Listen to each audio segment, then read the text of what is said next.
A CNN Brasil faria hoje, agora às 20 horas, o primeiro debate entre os candidatos que chegaram ao segundo turno da eleição para a Prefeitura do Rio de Janeiro. A data foi informada em reunião com as campanhas de todos os partidos no início de outubro. Mas ontem à tarde, o candidato Eduardo Paes comunicou oficialmente que não participaria do debate por falta de tempo na agenda de campanha.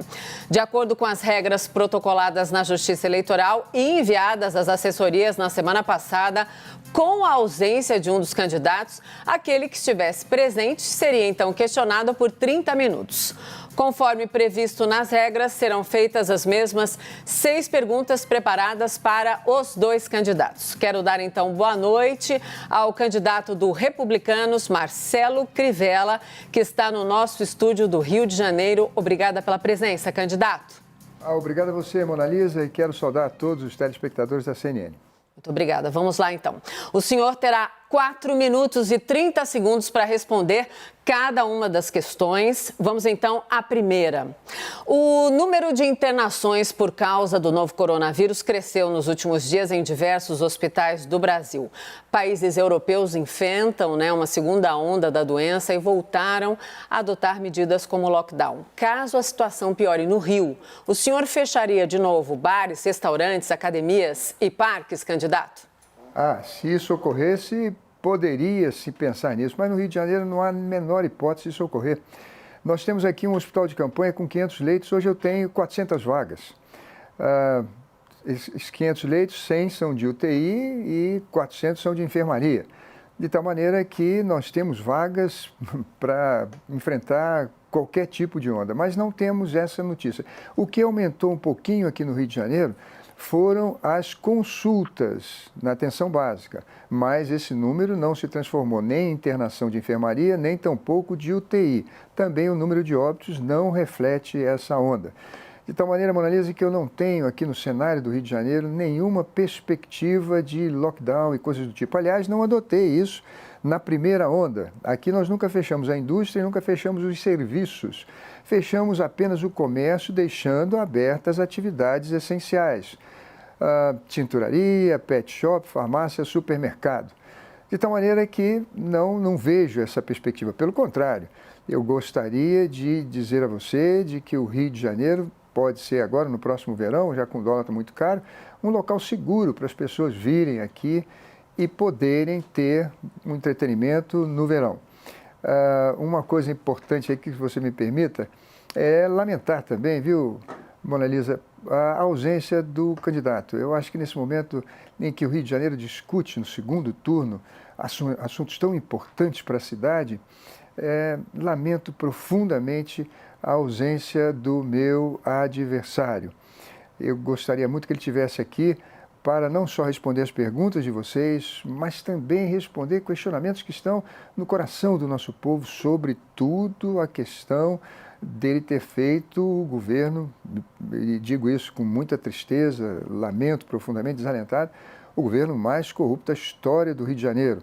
Funcionários da prefeitura fizeram delações, as empresas também, na Lava Jato. Temos aí funcionários com prisões longas, de mais de 70 anos, quem pegou menos pena foi 13 anos, e esses assuntos precisavam ser debatidos. A CNN nos abre um espaço extraordinário para falarmos aos nossos eleitores, de tal maneira que, mais do que uma descortesia, a meu ver, é realmente uma falta de consideração com os nossos eleitores. Lamento profundamente a ausência do meu oponente e do candidato à eleição aqui a prefeito do Rio de Janeiro. O senhor teria mais 1 minuto e 46 segundos para falar sobre a pergunta que eu fiz, que é a questão da pandemia, sobre uma possibilidade de reabertura. O senhor não quer utilizar esse final do tempo? Então, por favor, complete. Mona Lisa, muito obrigado. Deixa eu te explicar. No ano passado, nós compramos aqui no Rio de Janeiro 300 milhões de equipamentos. Eu digo a você que foi um milagre de Deus, porque não imaginávamos dessa pandemia, mas quando ela chegou nós tínhamos 800 respiradores, 1.200 monitores, 280 bombas infusoras, tínhamos 27 tomógrafos, de tal maneira que equipamos um hospital de campanha em 25 dias, com 500 leitos, centro de UTI, 100 de UTI, centro de imagem, hemodiálise e um centro cirúrgico. Enfim, isso foi um milagre de Deus. E não foi só para o Rio, não. Nós pudemos emprestar para 25 municípios do estado do Rio de Janeiro. Municípios distantes, como Itaperuna, Campos, Petrópolis, Teresópolis, toda a região da Baixada, São Gonçalo, Caxias, Nova Iguaçu, São João de Meriti. Todos pegaram equipamentos na cidade do Rio de Janeiro e abrimos 580 leitos fora do Rio de Janeiro. De tal maneira que o Estado, eu digo, foi abençoado. Eu não creio em segunda onda aqui no Rio de Janeiro. Vamos então para a próxima pergunta, lembrando que restaram alguns segundos, esses segundos já estão esgotados. Vamos para o outro assunto, contando de novo o tempo que eu falei no enunciado para o senhor. O desemprego que piorou, com a pandemia é um dos principais problemas do Rio de Janeiro e a falta de trabalho faz aumentar outras questões, o comércio irregular, a violência e também o déficit habitacional. Qual a proposta do senhor para enfrentar, então, o desemprego e esses outros problemas que eu acabei de citar, candidato? Mona Lisa, deixa eu te falar, o Rio de Janeiro, quando eu assumi em 2017, tinha uma dívida de 6 bilhões e 700 milhões para pagar. O que ocorreu nesse momento é que a arrecadação caiu 10 bilhões, de tal maneira que eu assumo e governo com 16 bilhões e 700 milhões a menos do que o meu adversário teve nos 4 anos que governou anteriormente. Isso me fez aumentar o IPTU. Em 2018, uma lei aprovada na Câmara, em 2018 teve o primeiro aumento, em 2019 o segundo aumento. O que eu pretendo agora? Eu já paguei desses 6 bilhões e 700, 5 bilhões e 200. E renegociei 1,5 bilhão para o final do nosso contrato, aliás, contrato que eu herdei do prefeito anterior, que endividou o Rio de Janeiro com a Olimpíada. E veja, a Olimpíada não deu legado nenhum, nós temos arenas vazias, hotéis vazios, as arenas não geram emprego, não geram impostos, apenas custeio. Esses 1,5 bilhão que ficaram faltando foi para o final do contrato. Então eu mandei um projeto de lei à Câmara para que em 2021, ano que vem, as pessoas recebam o carnê de IPTU que receberam em 2018 e em 2022, 2017. Com isso, a gente anula o aumento de IPTU, que foi muito importante para a gente pagar aqueles 5 bilhões e 200, não parar de recolher o lixo, poder fazer os hospitais funcionarem bem, as escolas, enfim, manter a cidade sem quebrar. Mas agora é muito importante que esse benefício para os comerciantes e para os residentes do Rio de Janeiro se transforme em consumo. E esse consumo comece o ciclo virtual da nossa economia. Gere mais produção na indústria, mais emprego, mais renda e o Rio de Janeiro possa ser um motor para a gente melhorar o PIB da nossa cidade, do nosso estado e do Brasil. É muito importante também que, a partir de agora, a gente tenha um governo completamente isento de corrupção. Você cita, por exemplo, que nós temos problemas com comércio informal, você fala população de rua, você cita algumas coisas que atrapalham bastante a atividade econômica, violência também, mas nada é pior do que a corrupção. A corrupção causa uma instabilidade enorme no investidor. Ela atrasa também a aprovação de projetos, licenças, alvarás, porque fica uma coisa assim de todo mundo querer propina e o Rio de Janeiro já sofreu demais com isso. Nós fomos epicentro da maior corrupção da história no governo do estado e que se refletiu, infelizmente, digo isso com desalento, no município do Rio de Janeiro. Os desvios da Olimpíada chegam a quase 20 bilhões de reais e nós já detectamos em torno de 6, abrimos processos, está correndo no Ministério Público, no Tribunal de Contas. Esse período precisa acabar, definitivamente, para que as pessoas venham investir no Rio de Janeiro na certeza de que tem no governo um parceiro e não um explorador. Talvez essa seja a maior segurança que nós possamos dar aos nossos parceiros.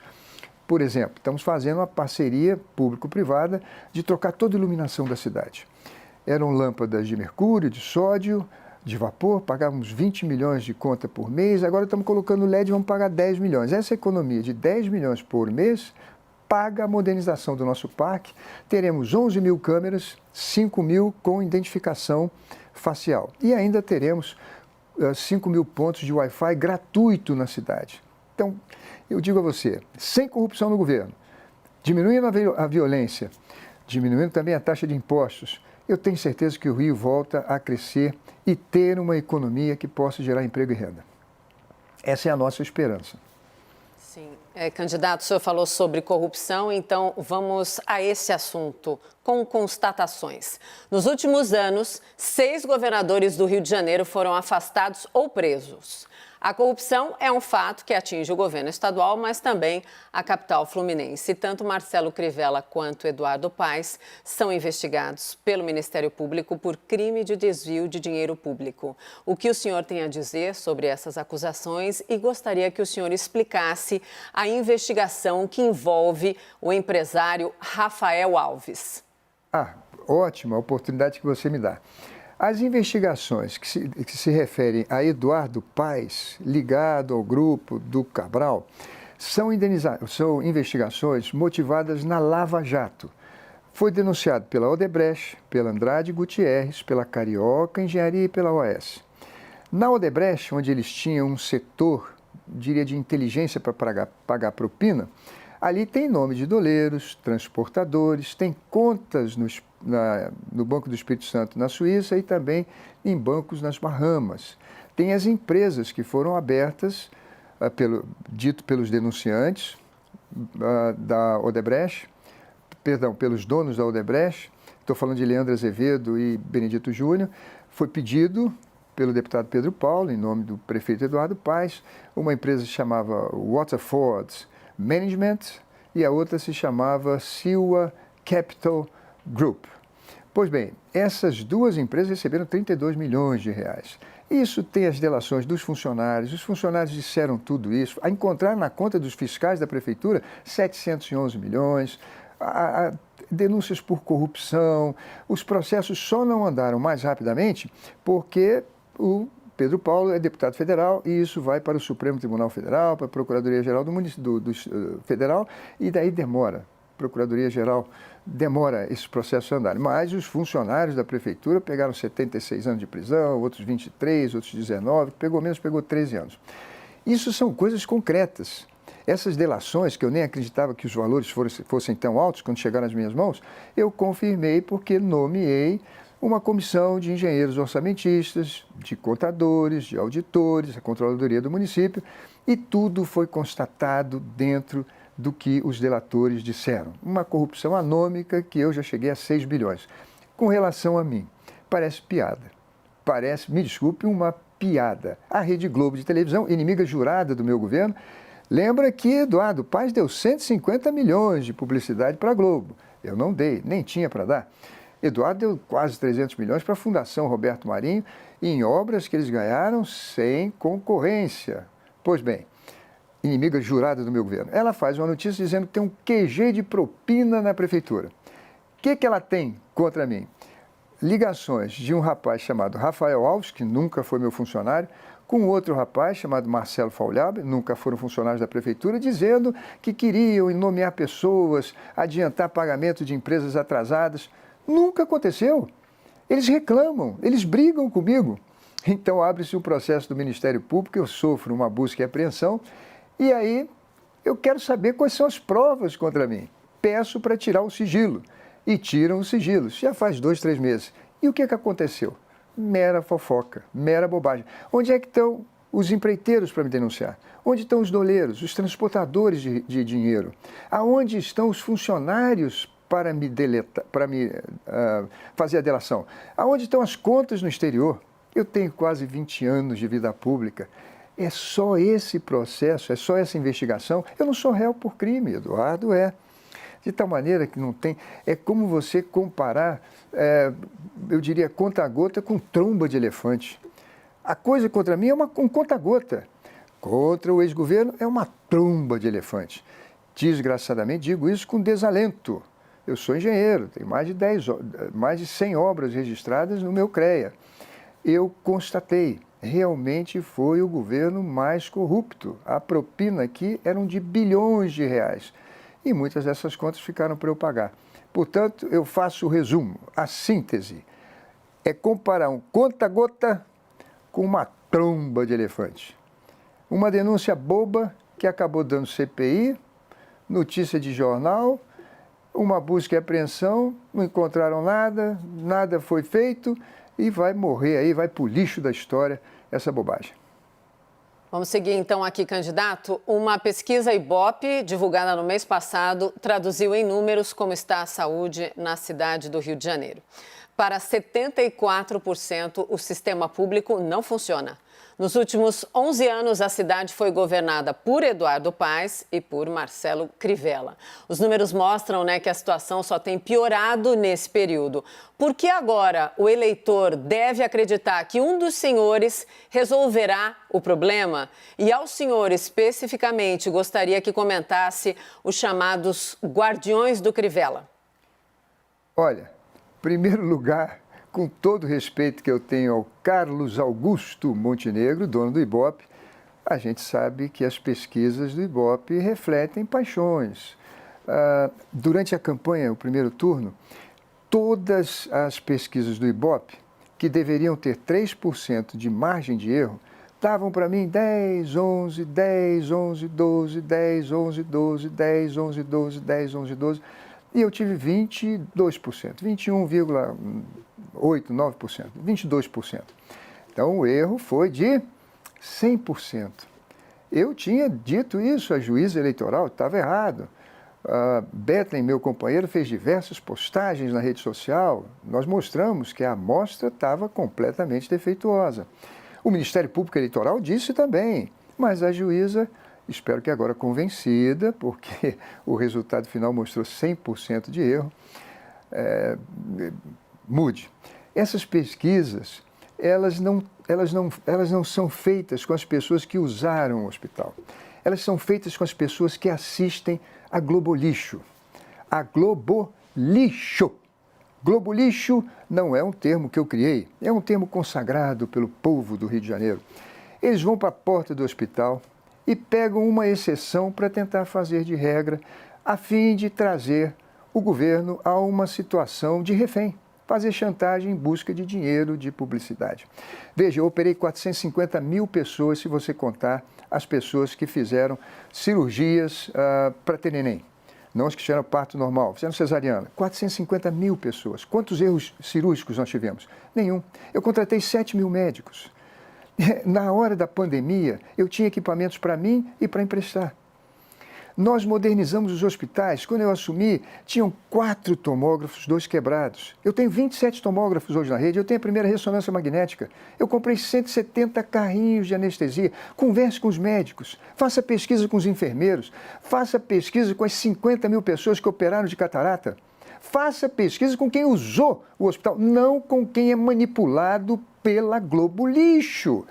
Essa Globolixo fala mal, as pessoas não conhecem e se sentem no dever cívico de reclamar da saúde, porque é uma coisa patriótica. Amanhã a gente pode precisar, mas quem usou o sistema público de saúde sabe do valor heróico dos nossos médicos, sabe do valor heróico dos nossos enfermeiros e dos técnicos. Ora, o Rio de Janeiro tem uma rede municipal que operou 450 mil pessoas sem um erro cirúrgico, que tratou agora de 130 mil doentes de Covid. E nós tivemos apenas, não vou dizer apenas, porque se fosse uma morte também seria trágico, mas 0,1% da nossa população morreu, enquanto a Globolixo dizia que nós íamos perder 3% da população. Nós somos 6 milhões e 700, 3% são 201 mil pessoas e nós perdemos 10 mil pessoas, sendo que 10% é de fora do Rio de Janeiro, vem da Baixada. Então, que situação é essa? Em São Paulo, por exemplo, que tem rede estadual, eu não tive aqui, e federal, e uma rede privada espetacular, foi 0,1% da população que morreu. E em São Paulo, nós temos 16% da população acima de 60 anos. No Rio de Janeiro, tem 19% da população acima de 60 anos. Eu tenho 3% a mais de idosos aqui do que tem em São Paulo. E aqui foi 0,1% da população. Então, essas coisas são meramente, eu diria a vocês, factoide. Tudo que você vê na Globolixo, pode ter certeza que se você for olhar com a lupa, você vai ver que é factoide, sobretudo quando repercute pesquisas do Ibope. Lembre-se que durante todo o primeiro turno eu tinha 10, 11, 12, e aí abriu as urnas 22. Margem de erro 3%? Não. Margem de erro 100% contra o candidato que não é o candidato da Globo. O outro não. O outro era inflado e sempre estava lá na frente. Ia ganhar no primeiro turno. Candidato, para reiterar, esse é um momento propositivo, né? Então, qualquer tipo de ataque a qualquer pessoa ou a qualquer instituição não é bem-vindo, para pontuar. De fato, o momento e o espaço são importantes para que as pessoas escutem as suas propostas. Então, vamos continuar uma outra pesquisa, ainda no mesmo levantamento, mas de um outro assunto, né? Levantamento do Ibope. Para 45% da população, a segunda maior preocupação é o ensino público. De acordo com o último Índice de Desenvolvimento da Educação Básica, a cidade do Rio está em 10º lugar entre as capitais, apesar de ter o segundo maior orçamento do país. Por quê, candidato? Olha, aqui no Rio de Janeiro, eu herdei um sistema que já era bem pior do que o meu. O meu é 10º, mas o anterior era muito mais baixo. Nós, no Rio de Janeiro, temos um problema sério de termos muitas escolas em comunidades onde existem tiroteios, onde existe violência. A cidade do Rio de Janeiro é o único lugar que tem tráfico com arma de fuzil. Isso causa uma instabilidade enorme em professores, em crianças e faz com que haja uma disparidade que se reflete no IDEB. Agora, se você for ver no meu governo, o nível de reprovação caiu muito. A aprovação subiu, graças a Deus, próximo a 97%. E também o abandono escolar caiu bastante. Nós fizemos aqui no Rio de Janeiro, para melhorar o ensino, o que chamamos de Sábado Carioca. Nós abrimos as escolas nas comunidades mais pobres, mais carentes. De manhã cedo, as crianças vêm, tomam café, fazem reforço escolar, almoçam e voltam para casa. Tem também atividade esportiva e cultural. Cerca de quase 25 mil crianças frequentavam nossas escolas antes da pandemia. Também temos programa na TV Bandeirantes, em que as crianças podem assistir aula na televisão. E temos programas aplicativos para elas fazerem as aulas e terem exercícios remotos. Também colocamos internet, nós somos a maior rede pública do Brasil. Nós temos 1.506 escolas, nós colocamos internet em todas as escolas. Todas elas hoje têm internet gratuita para facilitar todos a terem acesso com esse mundo moderno da pesquisa na internet. Contratamos 7 mil professores. Quando eu entrei, as crianças especiais da nossa rede, e são muitas, haviam 2 mil agentes de apoio ao ensino especial, às crianças especiais. Eu botei todos para trabalhar. Eu chamei todo mundo que estava no banco de espera, 2 mil pessoas. Também fiz a migração para 40 horas de todos os diretores. Quando eu assumi, as crianças recebiam apostilas que eram grampeadas e amassavam, e era preto e branco. Nós acabamos com isso e fizemos livros escolares para as crianças. Elas recebem 2 livros em cada uma das séries. Nós procuramos melhorar também o uniforme, o tênis e a alimentação. No governo passado, tinha apenas almoço. No nosso governo, fizemos café da manhã para todos, são 650 mil crianças, café da manhã, almoço, e quem estuda no turno da tarde, o lanche à tarde. São 2 refeições. Quem estuda de manhã, café e almoço, quem estuda à tarde, almoço e lanche da tarde. Agora, é o que eu digo a você. A cidade do Rio de Janeiro, comparada com todas as capitais, tem um nível de violência nas comunidades mais acentuado. Praticamente eu tenho operações todos os dias em alguma comunidade do Rio de Janeiro. Aquelas escolas fecham, demoram a reabrir, há problema com os professores, há problema com os diretores, com as crianças. Eu já cheguei em dias aqui no Rio de Janeiro de ter 200 escolas fechadas, em um dia só. Portanto, não é justo você comparar o Rio de Janeiro com Porto Alegre, o Rio de Janeiro com Recife, com Salvador, com o nível de violência que nós temos, sobretudo nas áreas mais comunitárias e mais pobres. O que ocorre é que essa violência toda tem a ver com o quê? Com a corrupção que eu denunciei aqui no início da minha fala. Nós somos a epicentro da corrupção. Nós temos líderes políticos condenados a sentenças mais longas que o maníaco do parque. Portanto, rapazes, homens, mulheres de fuzil nos morros não respeitam as autoridades por causa da corrupção, dos escândalos, você mesmo falou que foram vários governadores, e isso traz uma desmoralização completa às instituições e ao sistema. Faz com que eles não respeitem e pronto, são contidos com tiroteios e isso atrapalha muito a atividade das escolas no seu dia a dia. Faz com que o IDEB caia.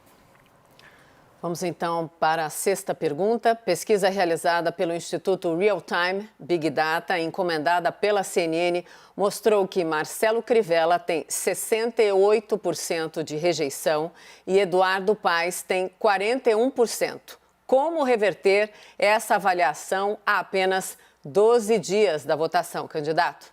Deixa eu explicar para vocês aonde eles erram, os institutos de pesquisa. Quando você coloca os 4.800.000 eleitores do Rio de Janeiro, 4.800.000 eleitores do Rio de Janeiro, de cada 10 deles, 2,5 não vêm às urnas. 1,5 vota nulo e meio vota em branco. Então, vamos repetir?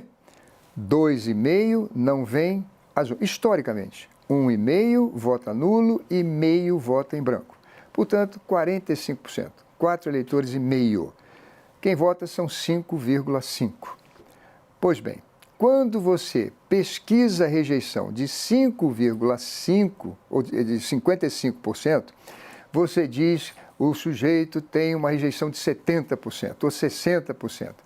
Agora, se você considerar que são 100%, você vai ver que de 100%, esse 75% vai cair para 20 e poucos por cento. São números, as pesquisas usam esses números de maneira errada. Não existe rejeição de 70%. Isso é impossível, não tem como. Tem que se considerar que 4,5 já são pessoas que votam em branco, que votam nulo ou que não comparecem. E, portanto, a rejeição é de todos, não é de um candidato só. Imagina uma rejeição de 70%, isso é um absurdo. Matematicamente, as pessoas podem até defender isso, mas é uma idiotice, um absurdo completo. Esses 75% entre os eleitores, que são só 55% do universo, e esse universo de eleitores não é o universo da população. Portanto, quando você fala em população, que são 6.700.000, esse 70% de 2,5 milhões passa a ser muito pouco. As pessoas acham que no Rio de Janeiro, a população do Rio de Janeiro, de cada 10 pessoas, 7 rejeitam o governo. Conversa fiada, isso é papo furado. É mais ou menos o seguinte, imagine que um matemático diga o seguinte, olha, nós podemos construir esse prédio aqui com 100 operários em 2 anos. Com 200 operários nós vamos construir em 1 ano. Com 400 operários nós vamos construir em 6 meses. E chega um momento em que ele vai dizer assim, com 5.000 operários nós vamos construir em 1 minuto. Ora, a matemática não funciona dessa maneira. Isso é uma conversa fiada. Aritmeticamente, você pode dizer que sim, a proporcionalidade sim, mas não é factível. Não está dentro dos limites. É a mesma coisa que acontece com essas bobagens da rejeição. 70% de rejeição. Imagina, nós estamos falando de um universo de eleitores que são 2,5 milhões em 7 milhões de pessoas. Em 7 milhões. O que cai nessa rejeição aí para os 20%, 20 e pouquinho, se você considerar o universo todo. Esses institutos de pesquisa aqui no Rio de Janeiro, todos eles, infelizmente, são ainda, vamos dizer assim, movidos por suas paixões, fazem pesquisa por telefone, ninguém entra nas comunidades. Pergunta se o Real Time tem pesquisador que sobe às comunidades, onde tem o meu voto. E digo mais, nesse primeiro turno, todos esses institutos fizeram uma amostra em torno de 1.000 pesquisas. Sabe quanto eles colocavam de pessoas com nível superior? Datafolha, que foi suspensa em São Paulo, e Ibope. Cerca de 400 pessoas. Imagina se nós temos 400 pessoas de nível superior ou cursando. Nós temos 120, é o que diz Ibope, é o que diz o TSE. Por que eles aumentam tanto o nível superior? Exatamente porque querem manipular as pesquisas. E eu digo a vocês, já falei aqui, já expliquei, tenho certeza que as pessoas em casa aí entenderam, essas pesquisas, na hora que se abrem as urnas, a gente vê claramente que estão completamente deformadas. Se tem justificativa aritmética, não tem absolutamente verdade factível. Está muito longe de ser verdade.